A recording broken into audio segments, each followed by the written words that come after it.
Amém, graça e paz, igreja, bom dia a todos. É uma alegria estarmos aqui juntos. Vamos orar um pouquinho juntos?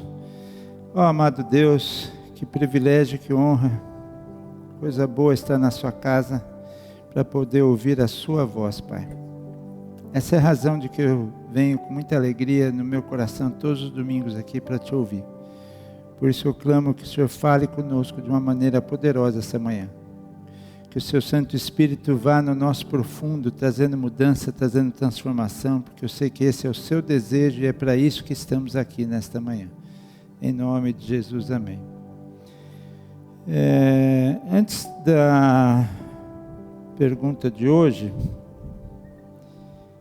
vou fazer uma pergunta para as mulheres aqui. Quem acha que tem uma receita assim, espetacular? Aquela tua daquele negócio.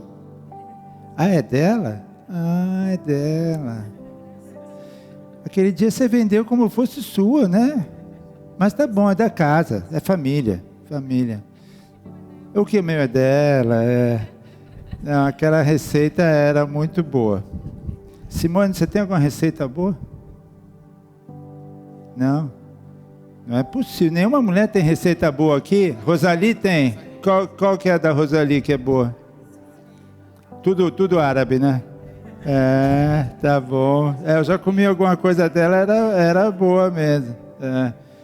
Fernanda, você é de cozinhar, Fernanda? Não, né? Eu imaginei mesmo um pouco, não sei porquê. Deus já tinha falado, aquela não cozinha. Mas tá bom, faz outras coisas, né mesmo? Deixa eu ver aqui. Pamela, você passa na cozinha? Sabe o que é a cozinha, né? Aquele ovo cozido. Pô, tá difícil aqui o negócio. Gabi passa lá naquele reduto? Tem receita boa, Gabi? Pudim? Tá bom. A Cris? Que receita boa você tem, Cris? Doce? Risoto, chique, italiana, coisa, meu. Legal. Que bom que vocês têm receitas boas aí. Porque a pergunta hoje é essa aqui, ó. Põe aqui para mim, por favor.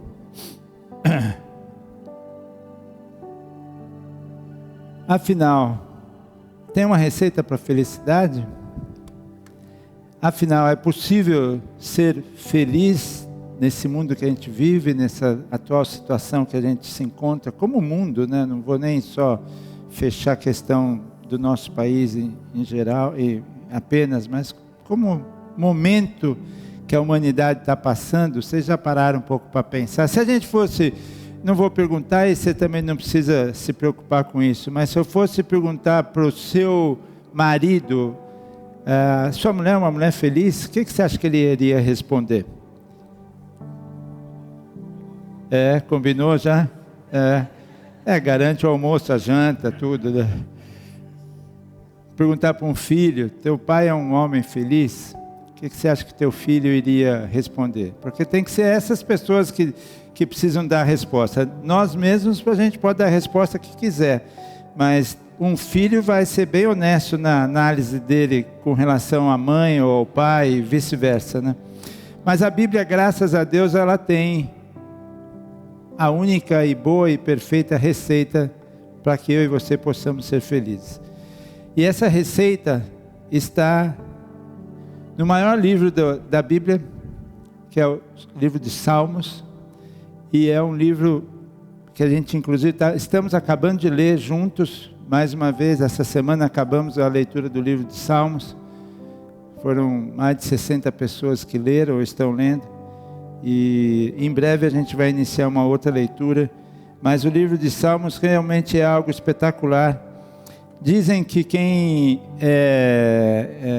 organizou o livro de Salmos foi o Esdras, por volta do ano 400 a.C., mas ele ocupa um período de quase 1000 anos entre vários salmos que foram escritos. O salmo, de uma maneira geral, ele é completo por si só. Então, tanto faz se ler o 3, o 2, o 5, o 10, o 15, eles não têm uma interdependência, vocês devem ter reparado nisso. Então, eles são completos por si só e têm sido, sem dúvida nenhuma, uma fonte de encorajamento para todos os cristãos na face da terra. Tem sido, a mim. Por quê? Porque ele inclui cânticos, ele inclui alegria, ele inclui segurança, ele inclui lamentações. Não há absolutamente nada, João Calvino já diz isso, que não há nenhuma emoção humana que passe pela nossa alma que não esteja retratada no livro de Salmos. É uma coisa realmente incrível. Por exemplo, Salmo de alegria: esse é o dia que o Senhor fez, nele nos alegraremos e exultaremos. Salmo 118, 24. Salmo de confiança: o Senhor é a minha rocha, a minha fortaleza e o meu libertador. Salmo 18. Gratidão: como é bom render graças ao Senhor, e por aí vai. São vários autores, claro que o maior deles é Davi, escreveu mais de 70 salmos. Mas depois a gente tem Moisés, que escreveu o Salmo 91, temos Salomão, temos os filhos de Corá, o Asaf. E o propósito é prover para nós, ou para Israel na época, uma coletânea de cânticos para adoração adequada para diversas situações. E claro que também tem algumas verdades fundamentais, ou seja, Deus merece louvor, Deus protege e resgata os justos quando eles padecem de necessidade, Deus irá abençoar o obediente, julgar o desobediente, nós vamos ver isso já já.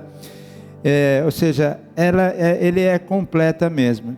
E a compilação dos Salmos, como eu já falei, constitui o maior livro da Bíblia do Antigo Testamento, e o livro de Salmos é o mais citado no Novo. 97 vezes aparece o livro de Salmos citado lá. Mas então vamos à nossa receita. E a nossa receita é o Salmo 1, que começa assim: Bem-aventurado, só para vocês terem ideia, não é coincidência, porque não existe coincidências na Bíblia, mas bem-aventurado é o mesmo termo que Jesus usa no Sermão do Monte, né? Bem-aventurados que choram, bem-aventurados os mansos. E bem-aventurado, para a gente ter uma ideia, é um abençoadíssimo no superlativo. Imagina algo assim, que você não consegue nem descrever o que seria uma pessoa bem-aventurada. É muito mais do que simplesmente dizer que ele é abençoado. Então, bem-aventurado o homem que não anda segundo o conselho dos ímpios, nem se detém no caminho dos pecadores, nem se assenta na roda dos escarnecedores, mas antes tem o seu prazer na lei do Senhor, e na sua lei medita de dia e de noite, pois será como árvore plantada junto a ribeiros de águas, a qual dá o seu fruto no seu tempo, as suas folhas não cairão, e tudo quanto fizer prosperará.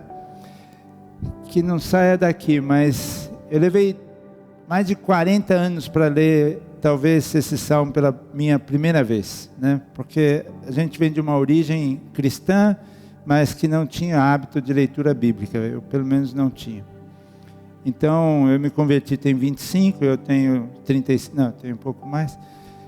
Então eu tinha mais de 40 anos de idade quando eu me deparei com esse salmo, e eu vou ser muito honesto e muito sincero com vocês, a minha reação foi: porque eu não li isso antes? Porque eu não li e pratiquei isso antes?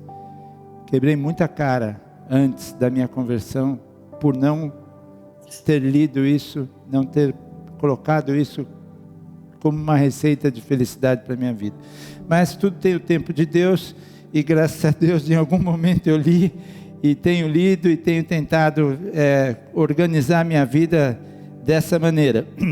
Porque aqui ele é tremendo, não falta nada. Então a primeira coisa que ele já está trazendo para mim e para você é o seguinte: o crente, ele não é feliz pelo que ele tem, mas ele é feliz pelo que ele é. Nós somos felizes não pelo que nós temos, mas pelo que nós somos.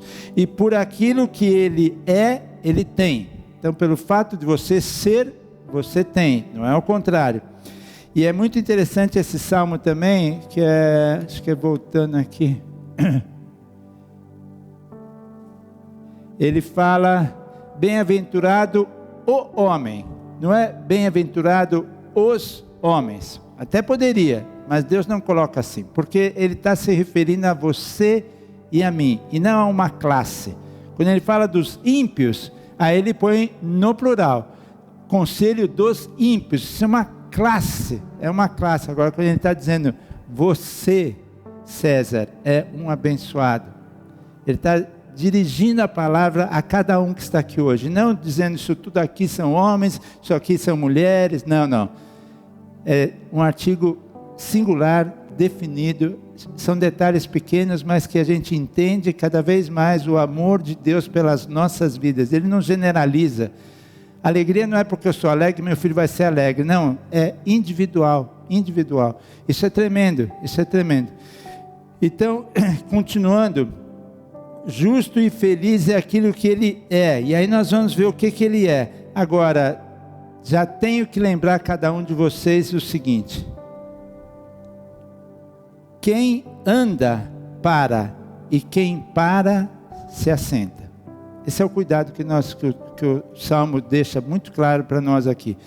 É uma sequência de perigos que vão aumentando. Primeiro eu ando no conselho dos ímpios. E quem são os ímpios? Ímpio, ele pode ser um bom marido, inclusive, ele pode ser um bom pai, ele pode, socialmente falando, pode ser até uma boa pessoa, porém, ele não tem Deus. Deus não entra na equação do ímpio, Deus não entra. Só que aí ele continua, já que você está andando com esse tipo de pessoa que não considera Deus na vida dela, apesar de aos olhos naturais serem bem-sucedidos e tudo mais, mas ele não considera Deus na vida dela, e você está pegando, ouvindo, ou está andando ao lado dele, o próximo passo é você se deter já com um pecador. O pecador é aquele que deliberadamente peca, diferente do ímpio. O ímpio não deliberadamente peca, ele simplesmente, Deus está lá, eu estou aqui, minha vida está resolvida e está tudo bem.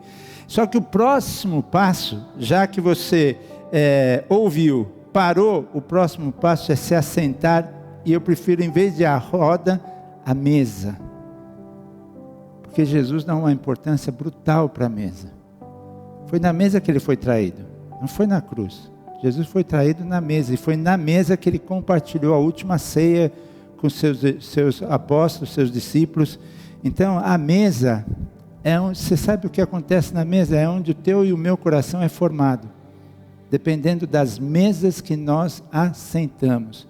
E o escarnecedor é o pior tipo de pecador, é aquele que escarnece, aquele que blasfema, é aquele que escangalha com Deus e com todas as coisas. Então esse caminhar, ele é extremamente perigoso. Ele começa de uma maneira, parece casual, ou seja, quando eu ando, é uma casualidade, mas quando eu me detenho, já existe uma intenção, e quando eu me assento à mesa, aí eu estou já participando das deliberações, e me sinto muito à vontade naquela mesa. E aí o risco é tremendo, o risco é tremendo, e não há felicidade aí. Aí não há. Eu digo por experiência, como eu falei, não conhecia isso. E até porque também é bom nós lembrarmos o seguinte: a felicidade não é um lugar onde a gente chega, mas a felicidade é um caminho que nós percorremos. Essa é a graça de andarmos com o Senhor. Não é chegar em algum lugar, mas é o caminho. Que caminho é esse? E esse Salmo 1 é exatamente isso, é o Salmo do caminho. E quem diz que é o caminho? O próprio Cristo diz: eu sou o caminho. Então que a gente também já vá ficando. Bom dia, queridos, sejam bem-vindos. Seus sobrinhos? Que bom, qual é o seu nome? Júlia, mais uma Júlia. E o seu? Wagner. Tá bom, Júlia e Wagner, sejam bem-vindos. Então, seguindo aqui, bem-aventurado o homem que não anda segundo o conselho dos ímpios, é isso que eu acabei de falar, e nem se detém no caminho dos pecadores, porque uma coisa vai levando a outra. Dependendo dos conselhos que nós ouvimos, vão dar origem aos caminhos que você anda, e vão dar origem às mesas que você senta. Como é que começou? Ouvindo um conselho de alguém que não é do Senhor. Aí você fala assim: pô, João, mas eu conheço um pessoal tão legal, eu me divirto tanto com eles, já me ajudaram tanto em tanta coisa. A pergunta é uma só. É uma só que você tem que fazer, eu tenho que fazer. Essa pessoa me aproxima ou me afasta de Deus? É só isso. Se te aproxima de Deus, ótimo. Se te afasta de Deus, zarpa. Não, mas ele é legal, ele é divertido. Zarpa. O importante para você e para mim são pessoas que nos aproximem de Deus. Se nos afasta de Deus, tome todo cuidado, porque no próximo passo é se deter. Um outro nível, já não é tão legal, mas como aquele te afastou, aquele te deu conselhos que você ouviu, você vai para um outro estágio. Assim como essa coisa de droga, normalmente a pessoa começa usando uma coisinha não tão forte, acha que tem controle, não, tranquilo, eu sei até onde eu posso ir, papapá, e dessa droga que não é tão forte, um dia resolve experimentar uma outra mais forte, e quando vê a coisa sai do controle e destrói uma família, e por aí vai. A gente já ouviu testemunhos assim aqui, né? Então, a análise é só essa. Essa pessoa, esse papo, esse ambiente, me aproxima de Deus? Estou nele. Não me aproxima de Deus? Não dá. Olha a importância que Jesus dá para a mesa. A mesa tem uma importância espiritual profunda, representando o quê? Comunhão, união, cuidado, reconciliação. É um espaço sagrado. Então eu não posso sentar à mesa com gente que não acrescenta na minha vida. E acrescentar na minha vida é que me leve cada vez mais para Deus. Porque Deus é o caminho da felicidade. Eu estou buscando felicidade. Não tem problema nenhum, inclusive, em buscar a felicidade, buscar o prazer. Porque o próprio texto diz, antes tem o quê? O seu prazer. Porque a gente às vezes acha que o crente ele só pode ser santo, ele não pode ter uma felicidade, ele não pode ter prazer. Não é isso que a Bíblia diz. A Bíblia acaba de dizer ali que tem o seu prazer. Tem um autor, pastor batista americano, agora ele já está um pouco aposentado, John Piper, e ele diz uma coisa que eu concordo. O problema não está na busca do prazer. Não tem problema nenhum em você buscar prazer. Eu acho até que você tem que buscar prazer. Você tem que buscar felicidade para você, para sua casa, para sua família. O problema está no contentamento dos pequenos prazeres em detrimento dos grandes prazeres. Ou seja, prazer terreno, prazer transitório, prazer circunstancial, prazer que aqui está, amanhã já não está. Esse é o problema. Não tem problema nenhum em buscar. Mas qual prazer você está buscando? Qual prazer eu estou buscando? Eu tenho que buscar prazer que não tem término, é eterno. Prazer da salvação, prazer da graça do Senhor, prazer da misericórdia, prazer do perdão. Esse sim, isso não acaba. Agora, às vezes a gente se atém a prazeres totalmente efêmeros, que acordou, acabou, aí você fica triste de novo, porque aquele prazer era pequeno, e durante um tempo você se contentou com ele. Mas não, a gente tem que buscar coisas maiores, coisas realmente eternas. Aí sim, aí não tem o que lembrar. Então, entrando de fato no como ser feliz, é interessante que a Bíblia ela é repleta de nãos e sims. Não, isso não, isso sim, isso não, isso sim. Por exemplo, quer ver um exemplo? Um dos textos, talvez o mais conhecido que fala sobre amor é Coríntios, primeira carta de Paulo aos Coríntios 13. E quando ele vai falar do amor, olha o que ele fala do amor. Ele lista vários nãos. Então ele começa assim, o amor não inveja, não se vangloria, não se orgulha, não maltrata, não procura seus interesses, não ira facilmente, não guarda rancor. Um monte de nãos. Então se eu amo, eu não posso fazer nenhuma dessas coisas. Mirar, suspeitar do mal, me vangloriar, não, tudo isso daí. Aí por outro lado, qual que é o sim do amor? O sim do amor é que ele é paciente, que o amor é bondoso, que ele tudo sofre, que ele tudo crê, que ele tudo espera, que ele tudo suporta. Então, tem uma lista de nãos para o amor e tem uma lista de sims para o amor. A nossa receita da felicidade hoje também é assim, e ela começa com uma lista de não. O que não fazer? Você quer ser feliz? Então saiba que tem coisas que é para não fazer. E o que é para não fazer? É o que a gente acabou de ver aqui.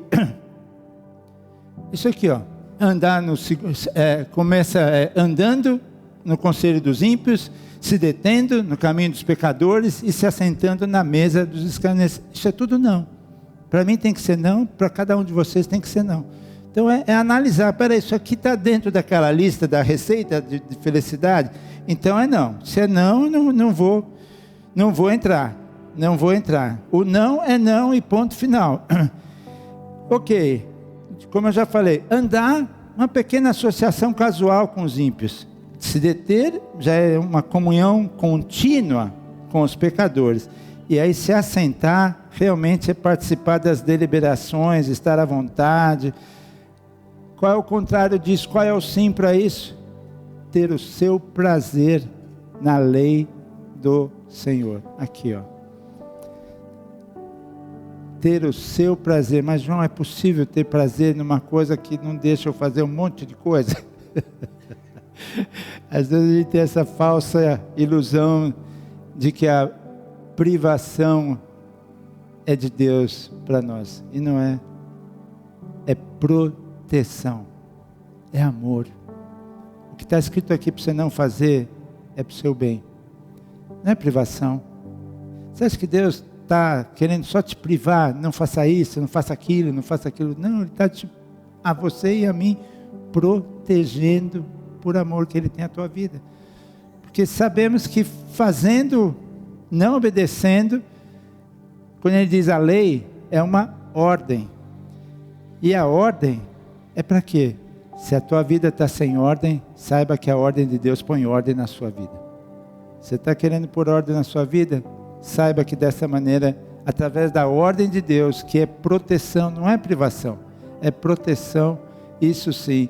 O que a gente também precisa mudar é que às vezes a gente vê situações assim, que a pessoa se converte e tem de fato um encontro, um reconhecimento do senhorio do Senhor, Jesus e tudo mais, e aí ele fala, você vê, pastor, não falo mais palavrão, não faço isso, não faço aquilo outro, um monte de nãos, ótimo até aí. Só que a gente tem que avançar. Ok, você não faz nada disso, mas o que você passou a fazer que você não fazia antes? Essa de fato é a grande mudança em nós. Se você tinha dificuldade de perdoar, que agora você tem um coração perdoador. Se você tinha dificuldade em se doar, em ajudar, sei lá, qualquer coisa. Então, eu não posso dizer que me converti e praticamente deixei de fazer coisas ruins. Tudo bem, é um avanço, vamos assim dizer, mas é pouco. É pouco. Eu tenho que passar a fazer coisas boas que eu não fazia, que o João não fazia. Ter atitudes que o João não tinha antes, porque era do mundo, e no mundo era normal não fazer, não ter essas atitudes. Mas não, então, a lei de Deus, de fato, não é privação, é proteção, e por isso eu posso ter prazer ao meditar nela. E meditar aqui, o que significa meditar? É ruminar. Manja boi que rumina, que põe na boca e alinha, come, gospe, volta, gospe, para ficar... Não, ele não gospe, ele meio que engole e volta, É dessa maneira que a gente tem que amar a palavra de Deus, ou seja, leia, reflita, medite, não tenha pressa, e eu gosto quando ele fala de dia e de noite, medita de dia e de noite. De dia simboliza o quê? Os bons momentos que nós temos na vida, e graças a Deus por eles, que todos nós temos. Mas noite significa o quê? Momentos não tão bons que também muitas vezes acontecem de ter nas nossas vidas. Então, tanto nos momentos bons, eu leio e medito na palavra de Deus.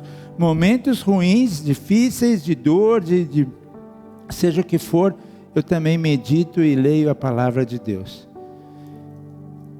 Grave uma coisa, Deus não se agrada de murmuração, isso nós sabemos. Lamentação, você pode lamentar. É diferente. Tanto é que tem um livro chamado o quê? Lamentações. Então não teria um livro chamado Lamentações se Deus abominasse a lamentação. Mas não tem um livro chamado Murmuração, isso não. Então tenha em mente isso. Murmuração não é de Deus, mas lamentação. Tanto que tem uma série de salmos de lamentação. Uma série. Que o salmista simplesmente olha e fala, poxa, por que isso, por que aquilo, porque passa por isso, porque Israel passa por isso, os inimigos crescendo e tudo mais. Então, outra característica deste salmo, que também para mim é tremendo, é quando ele diz aqui, ó, pois será como a árvore plantada. Isso me traz um alívio, mas um alívio que você não tem noção. Sabe por quê? Eu não me autocriei, graças a Deus por isso. Eu estou onde eu estou porque Deus me plantou. E me plantou com todo cuidado e com todo amor. Porque senão, que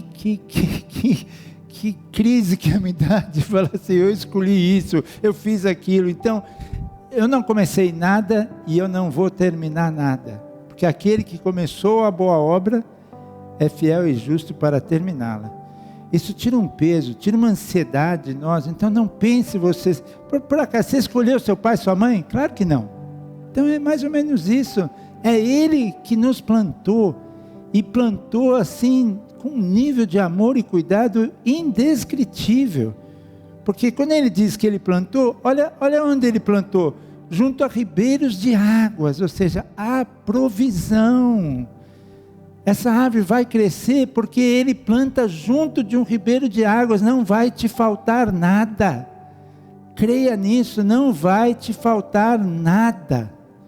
Porque esse é o Deus que nós servimos, é um Deus de amor, é um Deus de cuidado, que Ele não só nos planta, é escolha dEle, é no momento dEle, mas Ele não simplesmente plantou em algum lugar e fala, se vira João.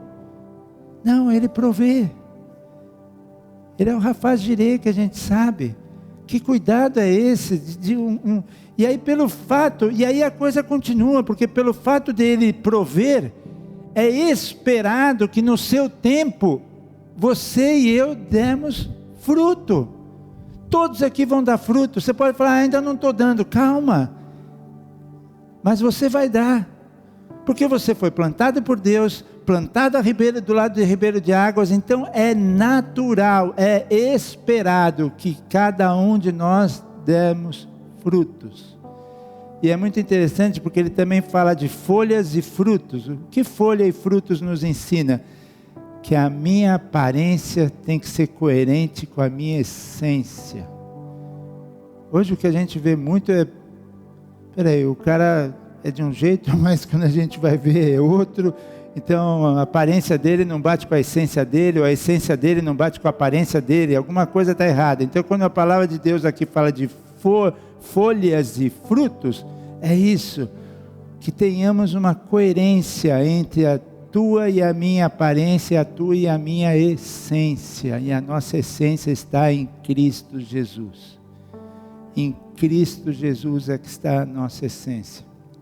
Então ele vai dar frutos, então ele é plantado por Deus, é provido por Deus, porque está junto de um ribeiro de águas, e é esperado, e com certeza vai dar frutos. E aí ele diz que são frutos o quê? Perenes, estamos falando de perseverança. Ninguém aqui vai desistir, ninguém, todos vão permanecer. Por mais ciladas e mais tentativas que o bicho ruim, feioso, manco, tente na tua e na minha vida, ninguém vai desistir aqui. Todos nós vamos permanecer, dando fruto no seu tempo certo, E por causa disso, a palavra termina dizendo que são prósperos. Prósperos que quando a Bíblia fala de prosperidade, a gente tem que entender que é uma prosperidade espiritual, coisas que o dinheiro não compra. Porque se for apenas, não que Deus não possa te dar dinheiro, Ele dá, e conheço muita gente que Ele dá e não dá pouco, e se alegra com isso. Eu acho que você tem que buscar isso, tem que trabalhar por isso e tal, mas ter a certeza absoluta que o importante é você ter coisa de valor, e não preço. Preço, dinheiro vai e compra hoje, pode não comprar amanhã, mas pode voltar a comprar depois. Então nós estamos falando de prosperidade espiritual, que seria o quê? Seria a tua salvação, seria a graça, seria o perdão de Deus, seria a misericórdia de Deus, seria o cuidado de Deus, dessas coisas. Eu quero ser próspero nessas coisas. Eu quero ser rico por ter filhos que caminhem com o Senhor, netos que caminhem com o Senhor. É essa riqueza que eu desejo para mim e para todos vocês. E meditando nesse Salmo 1, e até a Lídia também falou isso, porque ela falou ontem, você vai pregar sobre o quê, João? Eu falei, eu acho que eu vou pregar sobre o Salmo 1.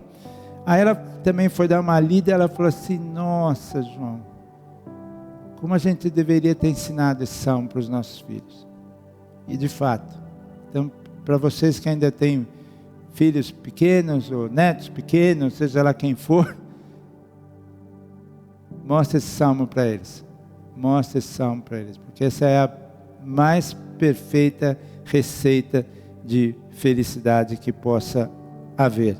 E tão coerente, tão didático, tão fácil de entender, ou seja, desde a tenra idade, cuidado com quem anda, cuidado com as companhias, cuidado com os conselhos que escuta, cuidado onde se detém, cuidado principalmente onde se assenta, que mesa teus filhos estão sentando, que mesas são essas? Glória a Deus, porque esse é o nosso pastor, né? Salmo 23 diz que Ele é o nosso pastor e nada me faltará. Nada me faltará significa que eu não vou ter falta de nada, eu vou ter ausências de algumas coisas. Já tive períodos na minha vida que eu tinha ausência de alguma coisa, ou uma moto que me fazia falta, ou um carro, ausências. Mas dizer que me falta, não me falta nada. Ele me preenche, Ele me preenche. Cristo é o caminho, Ele me preenche. E depois ele faz uma comparação muito linda também no final desse salmo, quando ele diz a respeito do destino dos ímpios, né? Só vou ler isso aqui para vocês.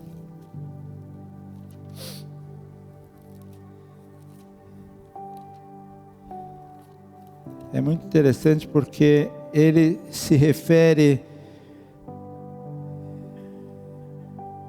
tudo que ele faz prosperará. Não é o caso dos ímpios, são como palha que o vento leva. Por isso os ímpios não resistirão no julgamento, nem os pecadores na comunhão dos justos. Pois o Senhor aprova o caminho dos justos, mas o caminho dos ímpios leva à destruição. Nós somos árvore plantada com raízes. Os ímpios são o quê? Palha. É interessante porque eu já tive momentos na minha vida que eu olhava para os ímpios e falava, ô vida boa essa, meu. Ô vidinha boa, esse cara não tem problema nenhum, meu. Coisa leve, me vinha essa analogia. Isso sim é uma vida leve. E de fato é leve. Porque palha é leve. Mas sabe o que acontece? O ímpio acaba sendo escravo do vento. Fica à mercê, veio um vento de alegria. Oh, que delícia, ganhei, faturei, fechei tal coisa. Vento da alegria, se alegra tal. Aí vem um vento de calamidade, como aconteceu na Faria Lima semana passada. Acaba com a vida do cara. Não tem raiz. Não tem raiz. A palha se esvai. Acaba. Nós não. Vamos ter ventos, vamos. Mas somos fincados. Temos estrutura para encarar. Então, vamos nos entristecer em alguns momentos? Vamos. Feliz é aquele que chora. Bem-aventurados os que choram. Que marqueteiro é esse que fala um negócio desse no Sermão do Monte? Como é que pode dizer que é feliz o que chora? O cara mistura felicidade com tristeza, e é tristeza mesmo, não é um choro. Bem-aventurados os que choram. Então eu preciso entender isso. E como é que eu entendo isso? Porque eu tenho consolo. Nos meus momentos de choro, nos meus momentos de tristeza, eu sou consolado. E isso me mantém aonde? Plantado. Porque eu sou plantado. Nós somos plantados. Olha o que eu pus aqui. Quem nos consola em toda a nossa, segunda carta de Paulo aos Coríntios 1:4. Quem nos consola em toda a nossa tribulação, para que também possamos consolar os que estiverem em alguma tribulação, com a consolação com que nós mesmos somos consolados por Deus. Então não se preocupe, eu respeito cada momento difícil que cada um está passando, e sei de muitos momentos difíceis que estão passando aqui. Deus então sabe de todos, mas nós não somos palha. Nós não seremos varridos, nós continuaremos plantados. E fruto desse amor tem consolo para você e para mim. E o fato de ter consolo muda absolutamente tudo. Tudo. E aí ele anda, Salmo 128, de 1 a 2 também diz: como é feliz quem teme ao Senhor e que anda em seus caminhos. Você comerá do fruto do seu trabalho e será feliz e próspero. De que maneira? Andando nos caminhos de Deus. É disso que nós estamos falando. É disso que nós estamos falando. É andar nesse caminho, estar atento aos convites do mundo que me vão fazer ouvir, parar e me assentar. De jeito nenhum. Eu vou ouvir conselhos de pessoas que me aproximam de Deus cada vez mais. Vou andar com eles, vou me deter com eles, vou congregar com eles, vou sentar à mesa com eles. Isso sim. Mas se me afasta de Deus, não. De jeito nenhum, em circunstância nenhuma, mesmo que possa estar numa situação difícil, um vento contrário, aguente, meu irmão, aguente, porque Romanos 8,31 diz: que diremos, pois, diante dessas coisas, seja a coisa que for, não importa se é uma enfermidade, se é um problema de relacionamento, se é um problema financeiro, não importa o que for, que diremos, pois, diante dessas coisas? Se Deus é por nós, quem será contra nós? Nós temos esse Deus que nos plantou. Fico pensando que nível de cuidado, de detalhe. Poderia plantado, mas não ter uma aguinha tão perto. Não, me planta junto a ribeiro de águas. Ou seja, João, está aqui, mas você tem provisão para você. Tem provisão para você, João. Você não está sozinho. E é por isso que a gente pode experimentar a paz que excede todo entendimento. Essa paz que o mundo não nos dá. Essa paz que é transitória, é circunstancial. A paz do mundo eu já experimentei várias vezes. Mas do jeito que vem, vai. É uma paz palha. Escrava também da circunstância. Deu certo, ótimo, estou em paz. Não deu, nossa, meu Deus, como é que vai ser o dia de amanhã? Como é que vai ser a semana que vem? Como é que vai ser hoje à noite? Como é que vai ser? Não, nós temos um Deus que cuida. Nós temos um Deus que cuida, queridos. Vou querer ter um tempinho com vocês aqui hoje também. A gente está orando um pouquinho com quem quer receber essa receita da felicidade no coração. No coração. Queria chamar o pessoal do louvor aqui um pouco.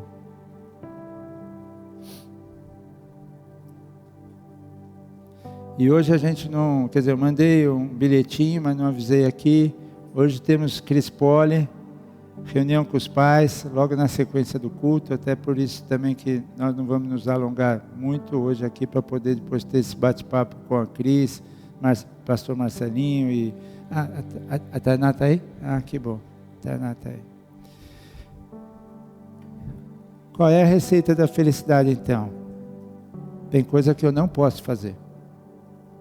Algumas eu não devo fazer. Outras eu devo fazer, e terceiro lugar, eu tenho que ser. Ser o quê? Uma árvore plantada. Uma árvore plantada. Não fazer o quê?